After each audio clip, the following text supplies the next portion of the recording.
Welcome to the Celebrate Brave podcast, the podcast for women in and around the tech industry. Every week, we dive into the conversations, frameworks, and best practices to help you stress less, work less, and earn a lot more.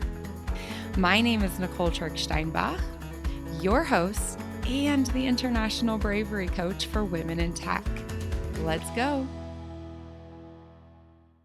Hello, brave people. You are in for a fun conversation.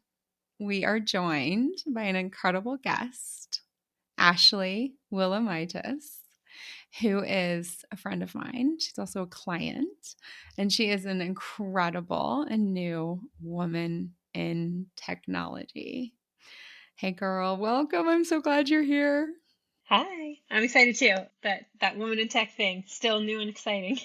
Yes, it is new and exciting. So before we dive into the brave story that you want to share, maybe you can say, just so that we have the spoiler, because we talked a little bit about the story. How long have you been a woman in tech? Gosh, I think we're in week 7 now.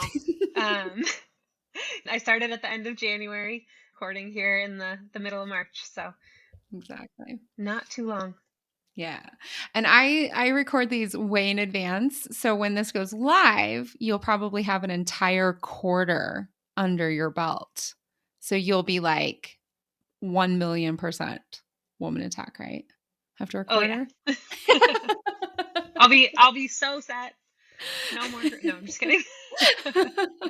And I know that your brave story has to do a lot with the transition. So should we dive in, like the transition that you just pulled off Yeah, in less than half of a year? let's do it. It was Let's do the it. crazy thing to me about this whole thing is it was a half a year to the day. I remember speaking with you because I did my consult with you Yeah. before deciding to quit my prior job. The conversation with you actually is the thing that helped me to realize that I needed to quit my job. And Wow. part of it was this realization of like, oh, I can not work or seek joy in my life for 6 months and then make up my lost income in 3. That was the math in my head.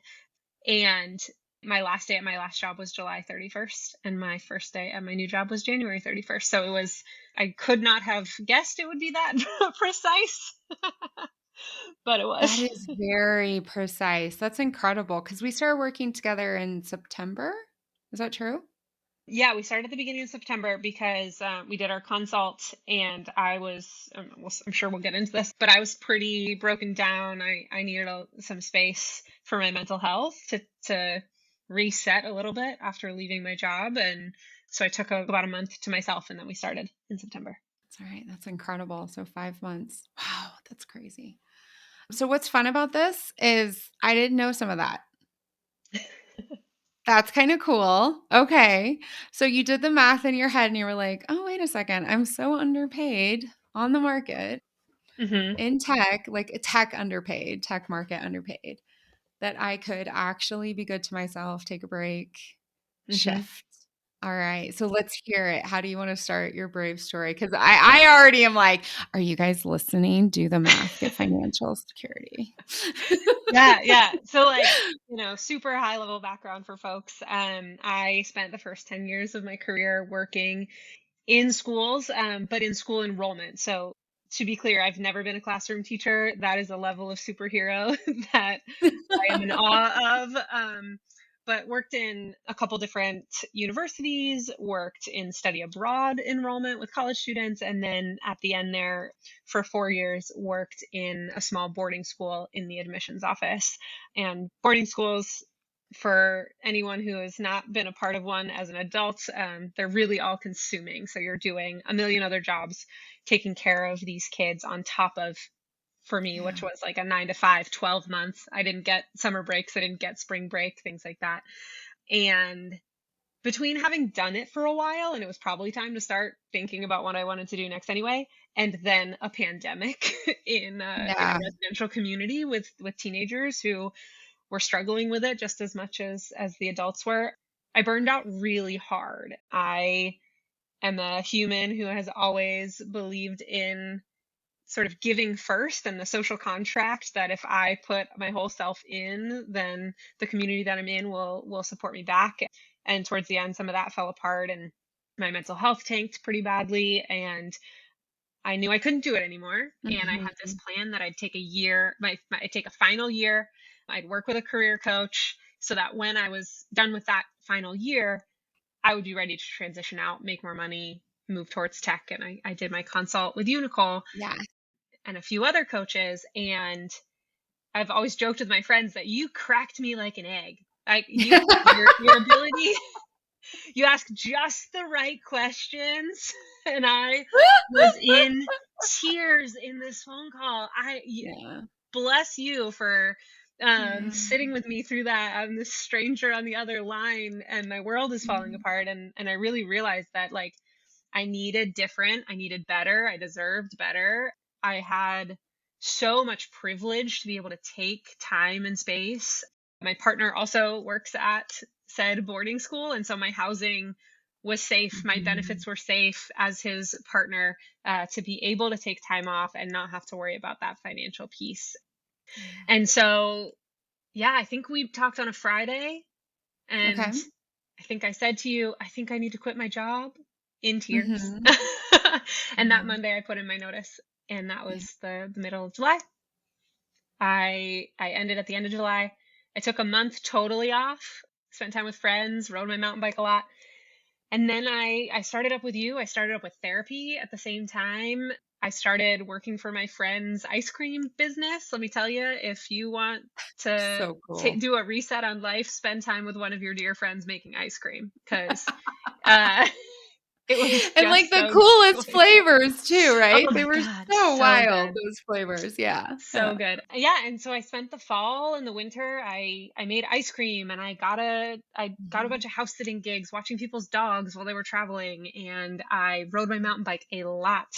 And I stumbled my way into a consulting gig doing some marketing consulting with a small solar company in my area. So that was cool and unexpected. And in all of that time, I just was doing a lot of work to really think about what do I want my relationship to work be? What do I want my relationship to myself to be? I'd spent my whole career sort of in service mode Yeah. and not prioritizing myself because I assumed if I took again, if I take care of everything else, then I'll get taken care of in the end. That's the right thing to do is to it is selfish to prioritize yourself was sort of the narrative and the lie in my head.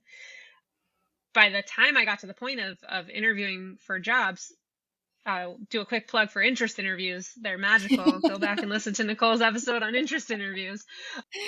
Yeah, I was, because your interest interviews is why you got the consulting. It's hmm how, right? hmm You showed up in this energy of who you wanted to become, and they were like, "Oh my gosh, we need you. Let's do hmm consulting." And also this job, right? yeah, yeah. Yeah. And I think it was because instead of in sort of a traditional interview and job search, you're looking for a specific job with a specific title. My MO going into interviews is let me tell you all the ways I'm going to bend over backwards for you and be Mhm. exactly whatever it is that you need, I will be that thing. I remember in an interview at one point in the past, someone saying like, what are you most looking forward to? And I was like, I'm looking forward to the in between times, all the things that are not part of my job that I'm going to do. You And I did think back, not. I did. And Did to me at the you? time that was like beautiful and magical and like I'm embedding myself in this community and I look back at that now and I'm like, God, that's such a red flag for me personally to just Yeah. say like I'm gonna make my whole self about what I can give you. Yeah. Yeah. And being in a residential community that was pretty deeply exploited, and it took me a long time to see it. So by the time I'm in these interest interviews and I'm talking to people, I didn't feel like I was in quote unquote real interviews. So I was just talking about how do I want to spend my time? What skills do I want to use? What kind of environment do I want to be in? I wasn't sort of Mhm. trying to match myself up point for point against a job description. And what I think was cool about it, what I think it did was it freed up the interviewers to use their imagination. So instead of saying, here's all the reasons I'm a project manager, and they say, but that's not quite how we do project management, it might not fit. It's, here's the skills I have and the skills I want to use and the skills I'm excited to bring. And they can say, ooh, I'm going to use my imagination and I'm going to figure out how those skills match my job description. Which I want to underline for you, okay? Like on a recorded line, so you can listen to this over and over again, right? It's not always the case. An interest interview is about hearing what the other person does. It gives them Mhm, permission to talk about who they are, what they do, what makes people successful in their type of roles, who shouldn't have that kind of role, why mhm, that role matters, etc. Now, for the vast majority of my clients, because I choose my clients, right? Like Ashley and I got on, we got onto the phone and I was like, oh, she is highly intelligent. She's ambitious. She's resilient. She's globally minded, right? The study abroad. And she mhm, really genuinely is ready to get coached. She's genuinely ready to change. I thought it was brilliant that you went and spoke to other coaches as well. My clients tend to get into a series of interest interviews and start getting offered opportunities to interview. But the mhm, actual interest interview is usually not them playing with their imagination. They're just talking to you about what they do. mhm, What I want you to hear from me is you created that by your mhm, genuine flexibility, how you were shifting how you felt about yourself, how you thought about work, how you thought about the industry, and giving them permission to do that. That's why project management became such a strong natural fit so early, mhm. right? And it certainly, when it started in that space of time, I was so, okay. We both know, listeners know, I was terrified of the interest interview. It took me, it took me so much emotional labor to send a message. There was one time it took me like 2 weeks to send a message that wasn't even about me. I was like connecting another person for an interest, being like, oh, you two should talk. And Yeah. I had to get out of my own way in terms of feeling like I was burdening people, or I was selfish for trying to take their time.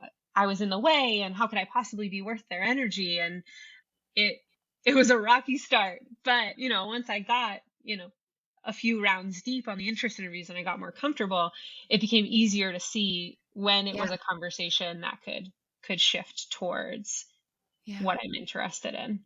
And I'm so grateful for you to share that, right? I'm so grateful that you shared that it was hard at the beginning Mhm. because now what is this now? 6 months, 7 months later, and I think in not our last session, but the session before that, I told you to stop spending so much time on interest interviews.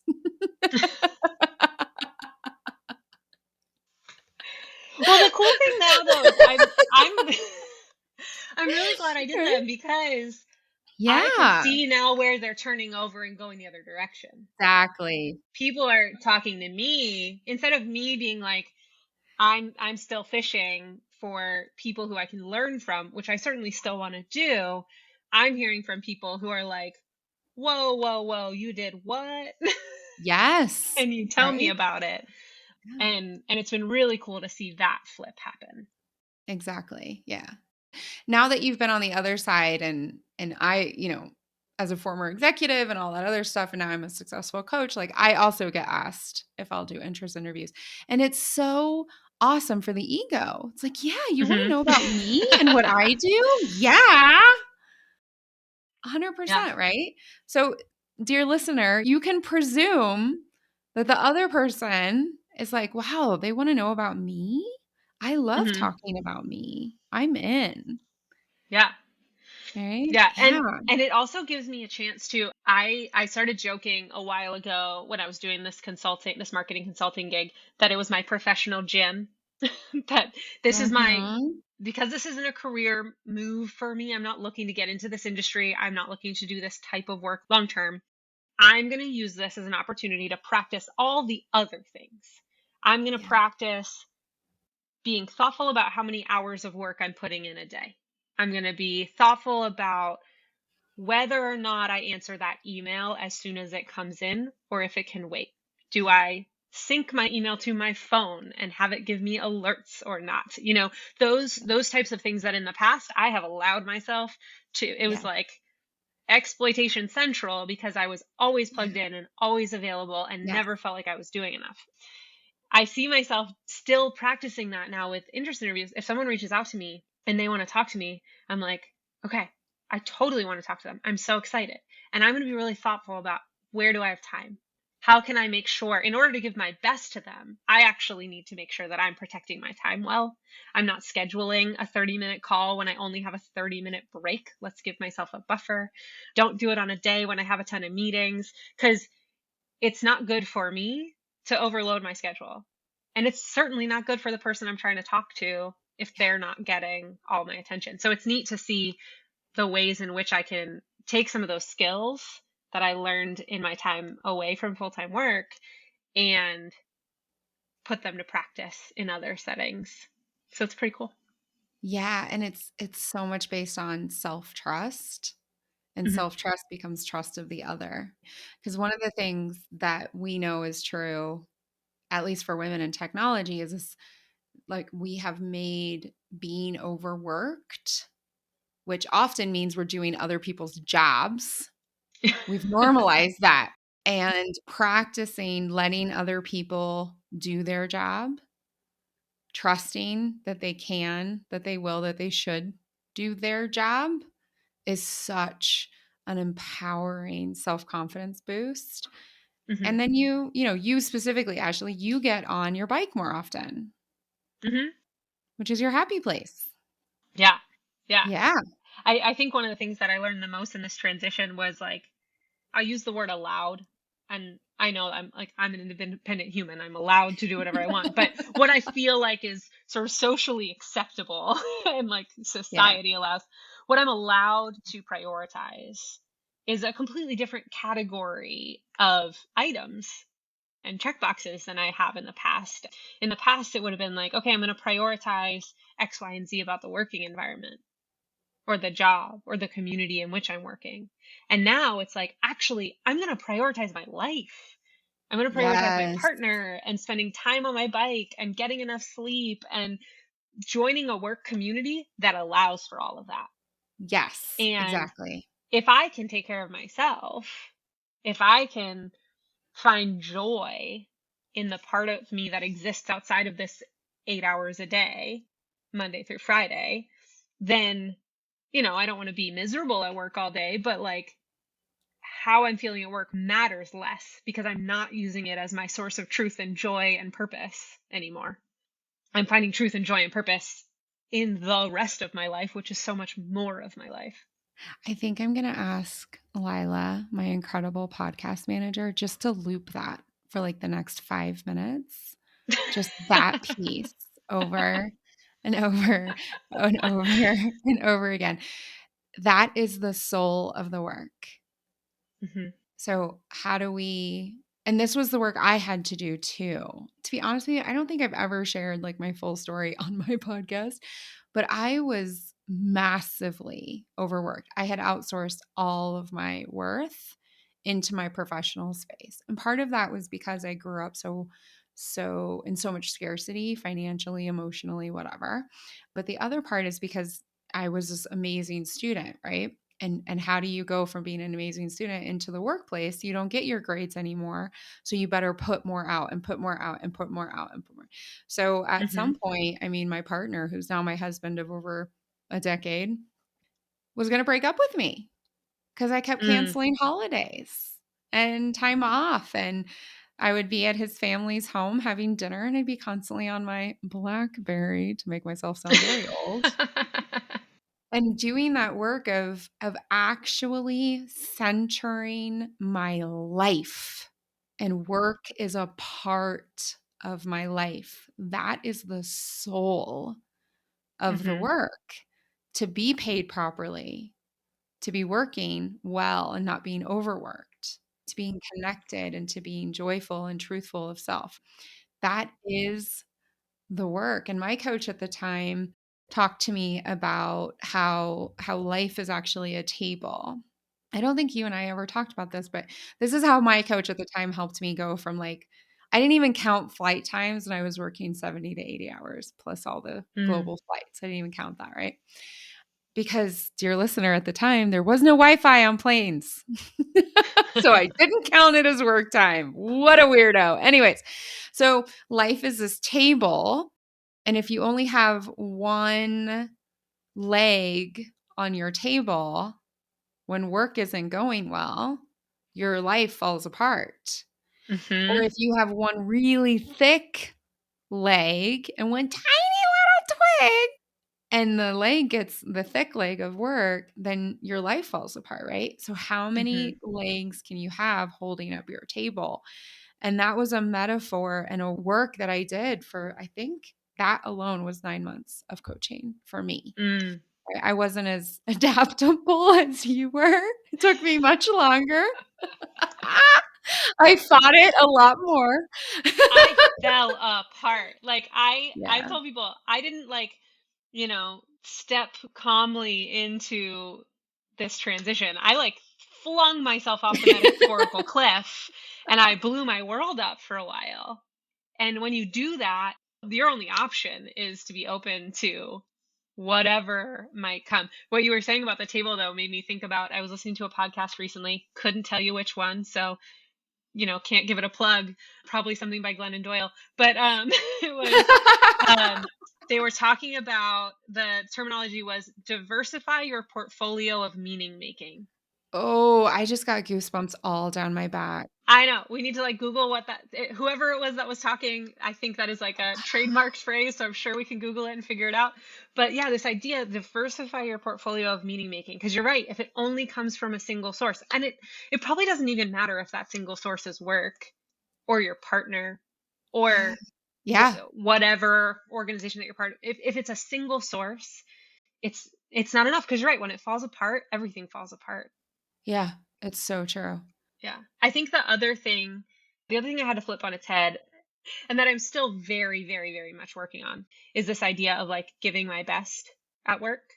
And this idea that if I get home at the end of the day and there's anything left, any Mhm. energy or emotional bandwidth or anything like that, then I have not done my best at work because there's bandwidth left. If I've done my best, it's like if anyone listening is a rower and the idea of like when you cross the finish line, there's like some glory in passing out or throwing up Yeah. because you've given so much that you have nothing left when you cross the finish line. And so what you were saying before about being in school and you have these grades and you know how hard to work because you know what you're getting like the A plus, you don't have that metric Nope. as an adult in work. And it's like, Nope. well, if you're not exhausted at the end of the day, if you haven't used all of your emotional battery, you didn't do your best. There's still some left. And I'm really working hard. And I have to think about it every day to say no, like my battery is for me, it's for my partner, it's for my Yes. dog, it's for my Yeah. bike, Yeah. and they all deserve the best of me. My partner doesn't deserve the worst of me. He doesn't deserve Right. my leftovers. I don't deserve Right. my leftovers. Right. That is so beautiful. I'm still That's working on it. really so beautiful. You know what? As I'm listening to you, I'm thinking, yeah, me too. I'm also working on that. I'm also working on that. I think Mhm. that's I think that's probably, and I'm just spitballing here. I think that's probably the work of perpetual personal freedom. Freedom from Mm. this. I joke around that like when I start getting obsessed with output or I start getting obsessed with some arbitrary number, I will say to myself, "Thank you, Henry Ford, not welcome. I am so much more worth this damn widget that you and your industrialists and then society as a whole decided defines my value as a human. Like, no, thank Mhm. you, Henry Ford, not invited." And I got sick. As we're recording this, I got sick last week and I had to cancel 3 days. And with every time I reached out to one of my amazing clients to say, I just can't. I'm sick. I don't have a voice. I don't feel good. And my family doesn't deserve the leftovers. Mhm. I don't deserve the leftovers. It was so hard for me to send that. Every one Mhm. of my clients is in this place of such growth and such renewal and such choice. And I really had to frequently be like, hey, Mr. Ford, it's a lie. I'm not going to believe it.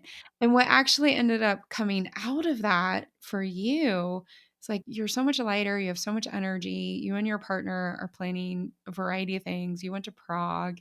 You're on your bike more often. You're having these new experiences. You're learning from them. For me, like I saw how incredibly resilient and how resourceful my clients are and how supportive. And I was an amazing role model, just like you're being an amazing role model, sharing this vulnerable story of taking care of myself. And it gives Mhm. permission to other people to do the math. Am I financially able to do this? Let's do it. Mhm. Throw yourself off of the cliff. Let the table crash down and your life goes to shit, right? Redefine work, redefine output. I mean, I think that is the work for Mhm. forever in different ways, It is. right? I would love to say it's done. Like, Lord knows that'd be easier to feel like, all right, I'm through it. I'm good. I got the job. I'm making the money. I'm living the life. But yeah, it's always going to be something to work on and assess and be thoughtful about. Am I making the choices that are prioritizing me, are helping me to be the type of person that I want to be for my own sake?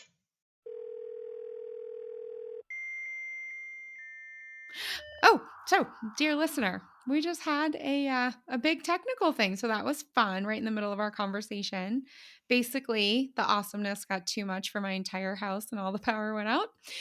So, thankfully, Ashley and I are women in tech. We know how to navigate that kind of nonsense and keep on going. But also, we get to talk about your brave role model. So let's talk about it. Who do you want to share? Yeah. So I've been listening to your podcast like for as long as I've been working with you. And at the end of every episode, I'm always impressed by who people name. And when it came time for me to be thinking about who my brave role model is, I like Mm. really struggled.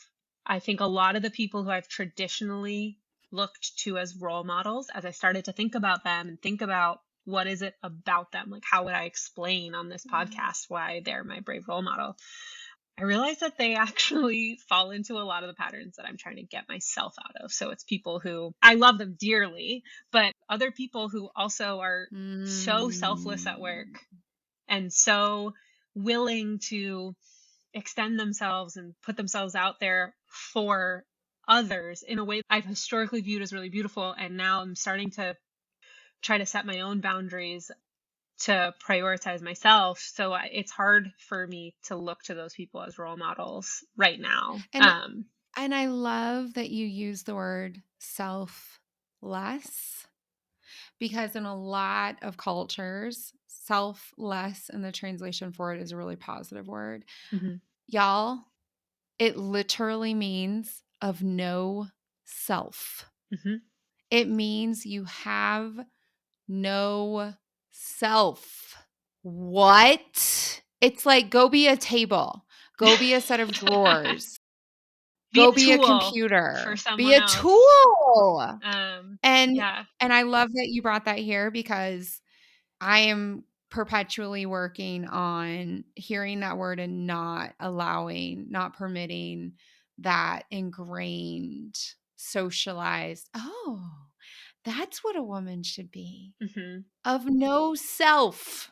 Yeah. Yeah. Yeah.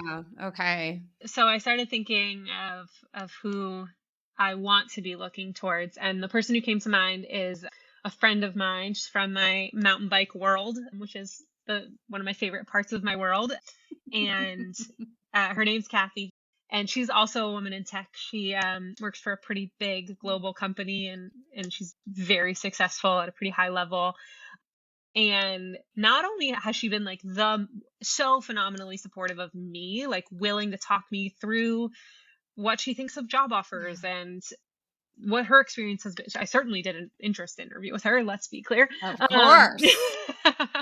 but I also see the way that she lives her life, and she bucks a lot of the same trends that I want to buck. So we have a lot in common. She's about 20 years ahead of me in terms of life choices. I don't want to have kids. I don't want to get married. I don't want to buy a house. I don't want to have a traditional job. And I see her as this woman who has made us some similar choices, not the exact same ones, but has managed to lead a pretty unconventional life. And she prioritizes getting out of work and on her bike every day that she can. And the reason she popped on top of mind today was I was scrolling through LinkedIn, and she made a post saying for the first time in her career, it was 70 degrees and sunny in Massachusetts in March, which does not happen very Yeah. often. And she cleared a full schedule as a VP to spend time with her husband and ride her bike. And Yes. that's the type of thing I want to feel confident and comfortable doing, is saying, yeah, I'm working really hard and I'm doing my work best, and spending a day Mm-hmm. in the sun with my partner on my bike is what I want to be doing. So I'm going to prioritize that. So I think that's a brave move. Absolutely. And that's kind of brave that I'm Yeah. steering my ship towards. Absolutely. Oh, I love that you shared that. And thanks also for sharing the context of how you're also shifting, Hmm. who is your role model for the future you, Hmm. right? The current and future you. Yeah. And I want to stress that the woman we're talking about is an executive. So for Oh, yeah. everyone out there who's like, "Oh, I could never be an executive because I'll never have any hobbies or life." Patently not true. It's a series of choices one makes. And Ashley has brought to us a role model who is living in the reality that she gets to make different choices. That was beautiful. Thank you. So you mentioned LinkedIn. I'm going to ask you, is there anywhere else you want people to connect with you? Because they should connect with you. Let's be real. LinkedIn right now is probably the best. I think one of the things that I'm also working on is my relationship with social media and how it makes me Mm-hmm. feel, and does it bring me actual joy versus that like mindless connection. So I'm taking a little break Yeah. from Yeah. Instagram and Facebook. So I would say LinkedIn is probably the best way to get at me right now. And maybe one day I'll start posting more, much to Nicole's encouragement. Hey, we have another series of months together. Yes. I have. So is there anything that we didn't touch on that you wanted to share about your experience Mm. shifting into tech, your experience in coaching, your just anything? You've been so generous, but I wanted to ask at least. Yeah, I think just that there's no pride in doing this alone. There's no like gold star for muddling through hard times. Like I absolutely believe that I am capable of having navigated this last 6 months. And I would have found myself a job, and I would have, come out the other side. I'm resilient, I'm adaptable, I would have figured it out. And within the context of I have so much privilege to be able to afford these things, afford in terms of Yeah. time and in terms of money, but to have the support of a coach, to have the support of a therapist, to have Mm-hmm. a situation that didn't burden my partner. He didn't have to like pick up extra work to take care of me, to be able to lean on him. Some people have asked me like why pay for all these things? And I'm like, could I walk across the country? Yes. It would take me forever and I'd get a lot of blisters and I'd be tired and it'd be painful. Like sometimes it's just easier to buy a plane ticket and get there. Like Oh, like there's wow. no pride, and I don't get extra points for doing it alone. So I may as well get help. I have a new metaphor for why one should do coaching. There it is. Of course, I can walk across the country. Of course. It'll take a lot longer and it'll be a lot more painful. Hmm.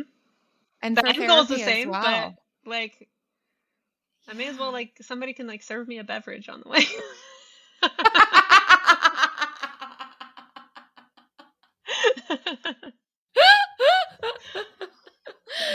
It makes you a job creator. yeah. There we Oh, go. Ashley, thank you so much. God, this was a fantastic conversation and you were so generous. Thank you. Thank you Thank very you. I really much. enjoyed it. Thank you for having me on. I'm proud of myself for doing it. I was pretty nervous. So I'm excited to hear how it turns out. Hopefully it helps some people and I can pay forward a little bit the care and support and guidance that I've gotten through my time. Well, that is inevitable. That is inevitable. All right. Until next time, everyone, brave it up. Bye. Hey, before you go, our fellow women in tech really need these insights. So do them a favor, pop on over and leave a rating and a review on your favorite podcast platform. Help them find the Celebrate Brave podcast. All right, thanks a bunch. Until next time, brave it up.